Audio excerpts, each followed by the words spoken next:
Good morning. I am going to give you a treat this morning. I'm going to take you on a walk through my garden and show you the garden progress. This is the third week of June and things are really starting to go crazy. This is one of my favorite times of year when every day we go out in the garden and we can find something to harvest. So my garden is 3,000 square feet.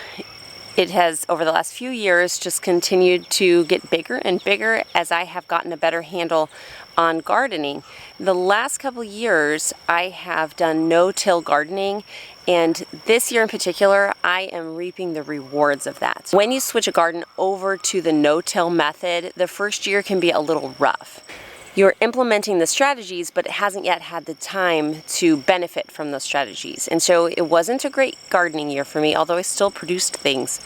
But I just kept going because I watched the Back to Eden documentary and followed other people who had done a similar method. And I saw their gorgeous gardens and I wanted that. And so I kept going. The biggest things that have benefited my garden is rabbit manure. That's probably number one. And number two, well, they're probably equal. It's the mulch, which is the whole premise of no-till gardening, is that you mulch, mulch, mulch. So we actually met someone who has a tree trimming service, and he has been dumping his loads of mulch here. And that has allowed me to really be able to fully do the no-till method. The first year, I only had an inch, maybe a 2-inch layer of mulch across the whole garden. Plus it was the first year, and so I wasn't really able to see the benefits of that. But now I am working my garden up to that 6-inch depth of mulch that they recommend for that first year, and it's incredible. We have had drought conditions here in Missouri on and off for the past few months. We've had struggles in our area like hay. The hay fields in our area are only producing half of what they normally produce. We were talking to a farmer recently and he was just talking about how awful the hay is this year because of the lack of rain. And yet my garden has continued to flourish and thrive. I am only watering once, maybe like every 3 weeks, because you don't need to when you have the mulch. It retains moisture into the soil, and if you would have an excessive rain year, it actually helps release extra moisture. So it just knows how to regulate to keep that moisture appropriate for your plants. So this is early mornings. You're going to see that beautiful dew on the plants. I wanted to get out here right away because the sun has been so hot and so bright during the day that I wanted to make sure to get you out here early so you could really see and enjoy what we have going on here. So when you first come in the garden, the first thing you see is this herb bed. So over time, I do want to expand my herb bed now that I am drying herbs to make my own dried herbs and also making other tinctures and things from them. But this was the herb bed that I had from last year and it's doing really well. I have a calendula plant here. I also have several in another location. Some pineapple sage, cilantro, some chives, dill, basil, oregano, chamomile, and thyme. I actually have spent surprisingly little time in the garden this year. Once it was established, this year of planting seeds and kind of getting things in place, I have not spent a whole lot of time, particularly this month. I've been in here very little, but the awesome thing about no-till gardening is that your garden will continue to thrive even if you ignore it. So right here in the front of the garden is an area that I have not mulched yet. So you can see mulching is a really big job, and like I said, I haven't spent much time in here, and the mulch I had was dumped back there. And so I've been bringing it up slowly, but I haven't spent any time on this. So you can see this is what the garden would look like without mulch. Do you see those weeds and how they're just desiring to take over? So what I've done here was I've mulched amongst the plants so they could get the benefit of it, but I haven't mulched in the walkways yet. What I will do, because this is the area I'm working on next, is lay down cardboard right on top of these weeds and then pile up mulch on top of that. That is the fast and easy way to turn your garden over to a no-till garden. So here next to the herb bed starts my greens bed. So we have some beautiful chard here and beets mixed among the Swiss chard. Some of these beets I will be harvesting today. They're yellow beets and they grew really beautifully and they look like the perfect size for picking. This is the path that leads to the greenhouse, and it's going to be so beautiful when it's finished. So I hauled in some logs. I'm going to line those up here as a border, and then we will be putting a thick layer of mulch down to go straight into my new pretty little greenhouse. Along the edge of this, we've planted zinnias.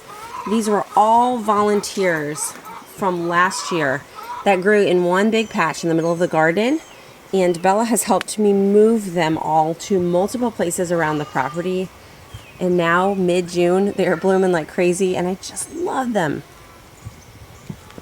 I really like the look of the cottage gardens and things kind of here and there, and that's how I have designed this garden to be.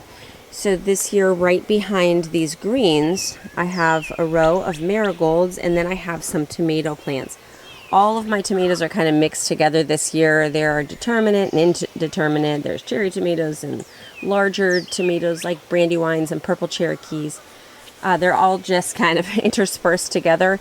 Once those paste tomatoes are done, I'm going to rip those tomatoes out. I'm actually going to try doing a second batch of tomatoes this year. I learned that you can plant a second crop of paste tomatoes from seed by planting the seeds in July and then moving those little plants into the garden, and you'll get a second crop at the very end of the season. So I'm really excited to try that out this year. Good morning. This is one of my garden buddies, and he has a great garden. We'll show you in a little bit. Let's continue on though right now. So we have a little walking aisle, and then we have another section of tomatoes, peppers, and eggplants. Something was eating my eggplants, but they're still growing. They're still giving it their best effort. One thing that's important with having gardens and children, especially the toddlers, is that you have clearly defined spaces of you can walk here and you can't walk here. And so even in areas where I haven't needed to stake, I've stuck some little stakes and boundaries so that kids know where the line is that they're not supposed to cross. We also have some clearly defined aisles to walk down, just so that everybody understands to not step on the particular plants. Okay, so this is, like I said, this is greens, marigolds, tomatoes, and now we're moving into our climbing section. So here we have our beans coming up. This year I planted red noodle beans and the purple climbing beans. So they're like a green bean. They change to green after they're cooked, but they grow on the vine with a purple color. We've enjoyed those the past couple years, and I still had seeds left over that I had collected, and so we went ahead and planted those as well as the red noodle beans. Right down the center, I planted a second crop of lettuce. We're really getting to the end of the lettuce.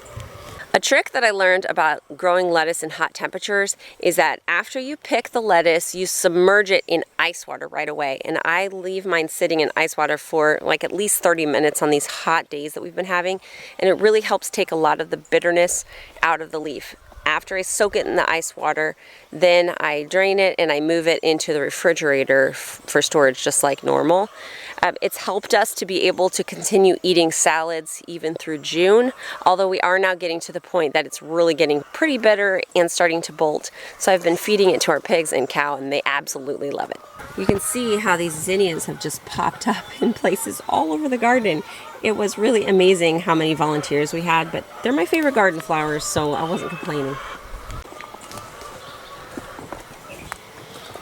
This section of trellis here was covered in snow pea vines. So we have recently ripped all of those out. They were very prolific. We had a great harvest, but we ripped all of those out now. On this side, you see lima beans climbing up, and here I'm going to plant a second little patch of pickling cucumbers. I was so excited about my harvest of cabbages this year, and I'm actually going to be harvesting these today. They're nice and firm, and so this is a perfect time to harvest them. You don't want to keep waiting any longer because you could end up losing your cabbages. So I planted these cabbages in a new way this year, and it was so successful. Beginning of March, I came out here with my package of cabbage seeds and a big clear Rubbermaid tote, and I prepared some soil. I added in some of that rabbit manure that I like so much, and prepared a plot of soil that was just the same size as that Rubbermaid tote, and I planted all of the cabbage seeds in there. watered them and then covered them upside down with that tote and made like a little greenhouse. I watered them a few more times, but mostly I just left it. The temperatures were still cold here in Missouri, but I just left it alone. And after a time, those seeds sprouted, and once they were a few inches tall and the weather's was just a little bit more favorable, I transplanted the cabbages into these rows.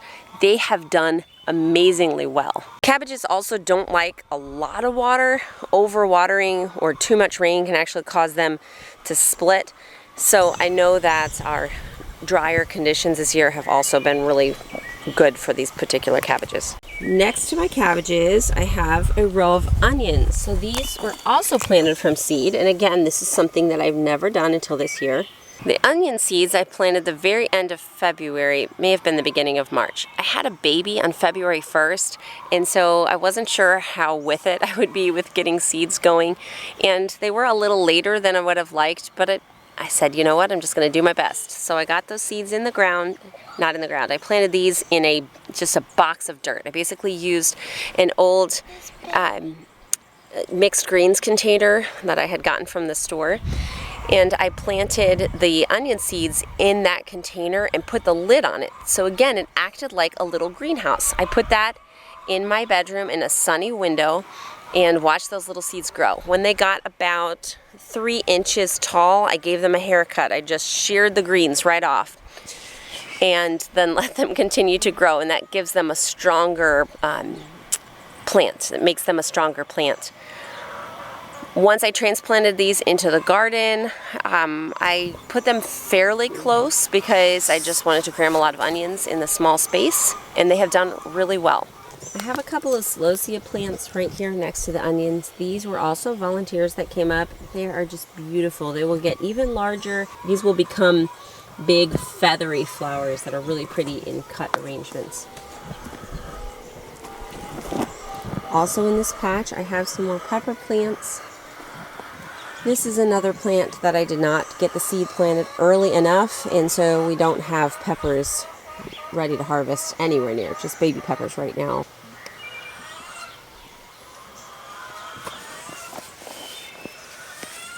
This is Jeremiah's garden. Everyone who's interested in our house gets their own garden plot to do whatever they want with. So Jeremiah, what do you have in your garden? Cucumbers, some lettuce.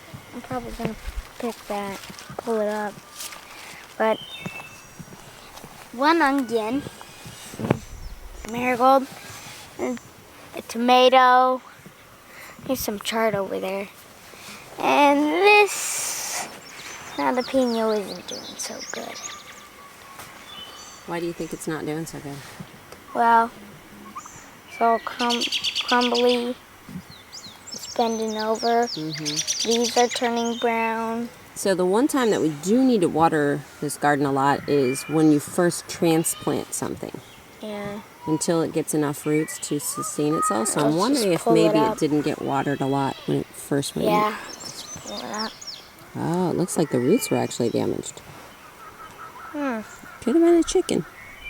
Once in a while we get some chickens sneaking in here and then they dig up plants by the roots. What else do you have over here in the corner of your garden? Here there's some long beans, and the green beans on them they're reddish, and they grow like bud feet. They can grow about that long. Yep, 18 inches. We call those red noodle beans. Yeah, they're good. They're good to fry up. One of my favorite plants is Swiss chard.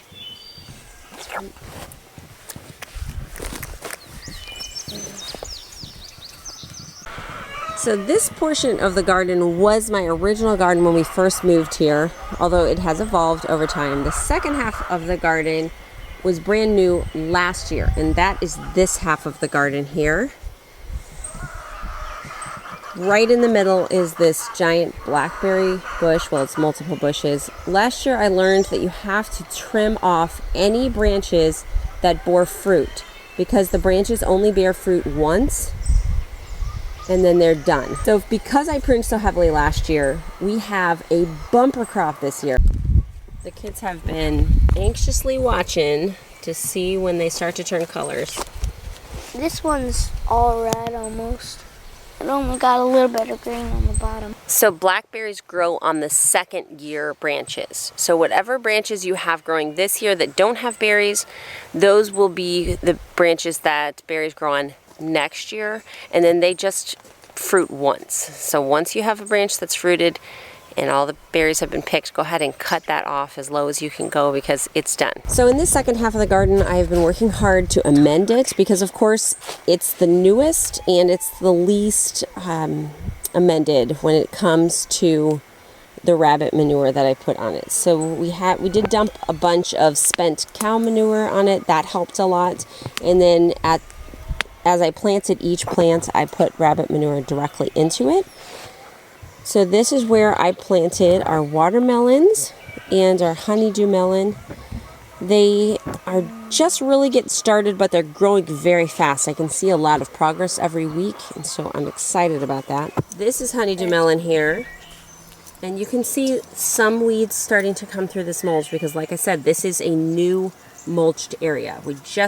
This year actually is the first year it was mulched at all. Last year I didn't have any mulch, and so I just used some old hay, which did great until it sprouted clover, and this entire area at the beginning of the planting year was covered in thick clover. So we have that spot had the most clover. Yeah, it was covering, and you can still see some little spots where there's clover remaining. So this has been quite a chore here because, like I said, the first year you set up a no-till method, it's just a lot of work, but it's worth it. So we'll continue to pull these weeds out and layer more and more and more mulch until you'll get to the point where the weeds aren't growing up from the soil. The only weeds that will grow in your garden are those that kind of blew in and landed on top of the mulch, and they're really easy to pull out. We have both the regular sugar baby watermelons here, and we also have some orange watermelons growing. We've got some from a friend last year, and they were delicious. Our friends actually gave us, they're a really sweet couple, but it's just the two of them, and they love to garden, so they planted a lot of orange watermelons and just could not even possibly eat them all. So what they did was they cut them up into chunks, into cubes, just like you would if you were serving them, and then they froze them in Ziploc bags, and so they make this really yummy frozen treats, and they gave us a whole cooler full of bags, and so the kids really enjoyed that last year. This year I'm going to make my own. This massive plant here is a blue Hubbard squash. So we have had really bad trouble with squash bugs in the garden to the point that I stopped planting all zucchini, pumpkins, any type of squash like that. My neighbor at the bottom of the hill has done organic farming for decades, and so he told me that squash bugs, once you get them in your garden, they actually burrow as adults in the ground over the winter, and then when there's good eating, when you plant your squashes the following year, they just come right out of the ground and eat them. And so they're hard to conquer because you're battling adult bugs right off the bat. So he told me some different techniques to try. I haven't been super aggressive about it, but you just do what you can. One thing he talked about was putting aluminum foil on the ground around the base of the plant to help prevent them from coming up, but that alone won't get rid of them. That will just help as you're doing other methods. So the one thing that I did this year was to plant blue Hubbard squash very early. This is a really hardy plant when it comes to squash bugs. It'll hang in there longer, and it comes up in fruits really early. And so he said to plant it as a sacrifice plant. So you plant it in your garden early, and when it is absolutely covered with squash bugs, you torch the whole plant. Because the thing about squash bugs is they don't fly. They go down in your ground and they live, and then they come up again, but they don't fly. So if you can battle the squash bugs that you have in your garden, you don't have to be worried that your neighbor's squash bugs are then going to fly over and feast on your plants. You just really have to target the ones that live in your soil. So by torching the plant when it's covered with squash bugs, you're eliminating that particular generation. If you just do that enough, the idea is that you would just eliminate squash bugs from your garden. So that's what we're doing this year. The plants are still thriving and producing little blue Hubbard squashes. He told us that until you torch the plants, you can actually get a little butane lighter, and you can kill any eggs or bugs that you see with that butane lighter because they're just really hard to kill. Chickens don't like to eat them. I mean, it's just, it's been no fun for us. And so my boys have had a lot of enjoyment of taking that little tiny lighter and sizzling the eggs kind of pop like popcorn. So that has been our current strategy. Along the back fence of the garden, you can see more of the zinnia flowers that Bella transplanted all these. And beyond it, we have our weed forest, we call it. This is what happens here on the farm when you don't chop weeds down. We're actually going to be moving some of our pigs in that section right there. We have some movable electric fence on order. It's supposed to arrive by this weekend. And then we're going to be putting them right in there, and that'll be the end of that. Continuing on, right next to this big squash plant, I have my sweet potato patch. These are small, but they are growing. My friend, I actually had two friends. Monty from Suburban Sodbuster gave me his plants that he had left over. And then my friend Donna gave me some of hers too. She has some different varieties. So we'll have several varieties of sweet potatoes, additional orange ones, and also purples and whites. Last year, my sweet potatoes started off so small. I thought, okay, we'll see how this goes. And by the end of the growing season, they were crazy. They took over the place, and we had a great harvest. So I'm looking forward to that again this year. Next to the sweet potatoes, we have a few more rows of tomatoes. I'm doing this kind of Florida weave, I think they call it this year, although I've had several people recommend more of the cattle panels or hog panels to support them, and so I think I'll be trying that next year. Uh-oh, I've got some early morning wakers here. Someday we'll be growing our own strawberries, right, Lydia? Right now we were given a bunch of strawberries, so we're enjoying those. Okay, over here we have our first cucumber vine. Bless you. I plan to plant more. I like to kind of succession plant them a little bit because otherwise I get overwhelmed with the amount of cucumbers that I need to can. So this is our first crop, and it's already growing well. We have harvest cucumbers for over a week now. Across from it is the potato patch. So I planted 50 pounds of red potatoes this year. We have begun harvesting these just as needed, so if I want some for dinner, I just harvest some. The rest I have left. I think it's really interesting, my potato patch, because this side of it grew like crazy. Of course, the vines are starting to die back now because it's that time of year, but it grew like crazy. This half grew terribly, and I'll tell you why. So when we planted potatoes this year, it was right around St. Patrick's Day. That's when my grandpa always planted potatoes, and so I wanted to do the same. So Jason was moving dirt with the tractor, so he went ahead and dumped here some dirt from our pasture. It had a lot of aged cow manure in it, and it was really rich, and it made it easy for me to plant the potatoes because it was so loose. This was, I guess I was about 6 weeks postpartum at this point. So we planted those potatoes down at the latter half of this potato patch. Down there, was when he just got into regular dirt instead of the aged cow manure. So that is the difference. It's amazing, the growth difference from having that good manure to just plain old dirt. The poop makes all the difference. Okay, we're about to get into the wild, wild west of the garden here. So next to these rows of tomato plants, this is a little bit crazy. This was a very abundant red leaf lettuce crop, which also had a lot of volunteer zinnias. This is that patch that I was telling you about that was full of zinnias, hundreds of them.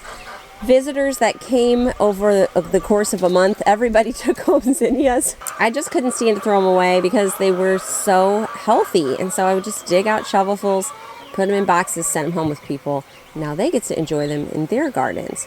But this has turned into craziness. So we're at the point now where the lettuce has all bolted. I'm feeding it to animals. I'm going to clear out this so that I can use this area and this as well to plant some more things. Right here is the row of okra coming up. So my plan is to plant a second row of okra far enough over that we can walk through it because these plants get huge. We really like okra. Everybody in the family likes it. I just chop it up and I basically saute it just with some butter or lard, whatever you fry with, and some salt and pepper, and that's it. We just eat it like that and we really enjoy it. I I also made a bunch of pickled okra last year that I canned. We're just now finishing that up. So after today, we're gonna have a really big change because I'm harvesting the majority of the cabbages, clearing this space out, and then I'll be planting another row of okra. And here I plan to actually plant some kale, a bunch of kale that I'm going to use as food for our dairy cow. We listened to a family cow podcast. They were talking about how good kale is for dairy cows, that you could milk on kale alone. If you just had a whole field of kale, that provides so many nutrients for a dairy cow that would be all you needed. And so I'm going to, just for now, since I have space, I'm going to plant a whole bunch of kale to feed her because our pasture is really in bad shape. You know how I talked to you guys about the lack of rain here? Our pasture is greatly suffering, and so I'm going to give her some of that for extra nutrients. All right, James is an avid gardener. He is 5 years old and he just really enjoys it, don't you, James? Tell me what is growing in your garden this year. Tomatoes and cucumbers and lettuce and that's all. You forgot something long and green. Green beans. That's right. James actually has green beans where the rest of us don't have any yet. It's really amazing. We had a friend give us a few green bean plants and James got those planted right away and he's already getting green beans. It's amazing. Oh, I found a long one. Do you have some too, Lydia? I got long ones. Whoa! Woo, look at that one. Lydia has a garden too and she has green beans. She's doing the green bean dance right now. But they big through the green bean then. So they have their gardens right along this fence, the outside fence of the garden. So the green beans just grew right up the fence. Hey, Lydia. This is another one. I let the kids do whatever they want in these gardens and also take care of them. So it's all up to them, right, Lydia? Yeah. I see another big one. Got it. I got big ones, Mom. Yeah. With my first big one. Wow. Lydia, can you tell us what you have growing in your garden? I have flowers and tomatoes. That's right. What about cucumbers? Mm-hmm. You have quite the harvest this year. I found a big cucumber. I can't pickle it. That is itchy. I touched it and it itched me. Hold on to that. There. Oh my. You must have missed that one. Look how big it is. I got one kind of like that. Do you want to try one? They're sweet. Well, you know what we can do with these? My favorite way to eat green beans is when they're cooked. So we can take them in the house and cook them up today. Can you bring the basket out? I want to sit this in there. Yeah, we forgot to bring our garden basket out, didn't we? Here. The sun's starting to come up already, you guys. Hey, give me it. It's mine. I'm finding more stuff. So we have 2 more kids with gardens this year. It's Elsie is here and Samuel is back there. Samuel was the early garden guy. He got really gung-ho about it a few weeks earlier than anybody else. So he had lettuce harvest really early and radishes really early, and he's already picked a tomato, which is crazy because mine are not even changing colors, and he has this huge red tomato on his plant. He planted his plant about 2 weeks earlier than the rest of us because he said he didn't care about it still being a threat of frost. He just wanted to get that thing in the ground. And sure enough, he has already picked a big red tomato. Good idea, James. You got a little green bean pouch there, huh? Elsie mostly likes to grow flowers. She does have one pepper plant there. Not a pino. It's sweet. The green beans are sweet. You like It them? looks like a jalapeno. And then she has just a tomato plant. The peppers on it looks like jalapenos, but they're not spicy. It's not a pinos. Yep, that's right. She planted a not a pino plant, which They're probably one of my favorite peppers. They actually have great flavor and they produce really prolifically. And so the kids very much enjoyed the nadapinos last year. That is one thing that I will do different for next year is plant a lot more peppers. I said this last year too, but again, I didn't get them planted quite early enough and I just didn't plant enough. I did have a lot of success this year with my tomatoes germinating nicely and the peppers, what peppers I did plant, because I bought a very inexpensive heating mat, a seed heating mat from Amazon. I can link for you the one that I bought. I think it was only like $14. It was really inexpensive. I put that underneath the seed trays and that warmth helped them to germinate. Some plants need a lot of warmth to actually start growing, and that made the difference for me this year. Oh, we have little okra, guys. Woo! I'm a little okra, guys.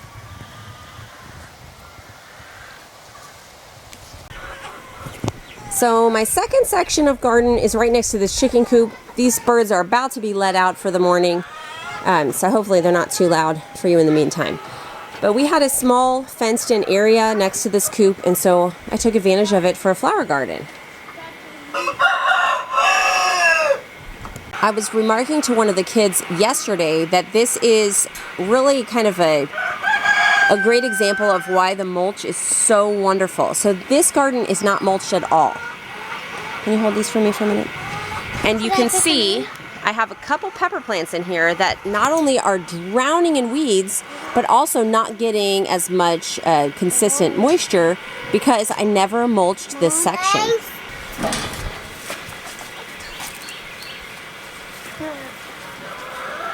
So these are more of the volunteer zinnias, and then I have some calendula plants here. I've been picking the flowers and dehydrating them to make salve. I've just infusing the oil, and then I'll use the oil to make a salve. So I tried planting poppies. I've tried multiple years and never had success, but this year I had one poppy plant grow. Here it is. What? That's a poppy? Right here in the middle of this weed forest is my one poppy plant. It is such a mess in here, and it makes me love the no-till method even more because this is what my life was like before I started no-till gardening. It was hard, compacted soil with lots of weeds that you couldn't pull out, and the need to water a lot Can I pull this up? because the soil didn't retain moisture. Let's check this out. Okay, we dug up a few garlics so you guys could see it.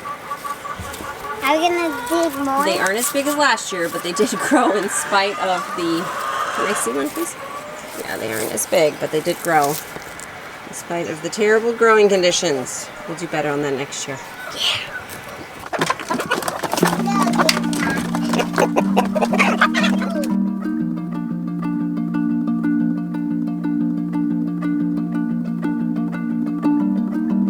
So when I watched that documentary a couple years ago on the Back to Eden style of gardening, the one thing that he said was that his produce was so high in water. It was so juicy because of the method in which it had been raised. And it is absolutely true. I just bit into this cucumber and it's like full of water inside and so flavorful. Thanks for joining my garden tour.